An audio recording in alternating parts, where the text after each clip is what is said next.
So if we put the treble clef on the music staff, we call that staff the treble staff. The treble clef is also called a G clef because it indicates the position of the note G by starting its first stroke on the second line of the music staff. So now, any kind of note that we write on the second line of the treble staff is a G note. And if we put the bass clef on the music staff, we call that staff the bass staff.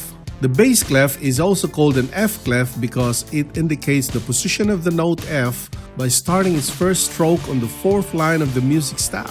So now the note that we write on the fourth line is the note F. Now it is very important to note that the notes on the bass staff are written in different lines and spaces compared to the notes on the treble staff. As you can see, the note on the fourth line of the bass staff is F, while the note on the fourth line of the treble staff is D.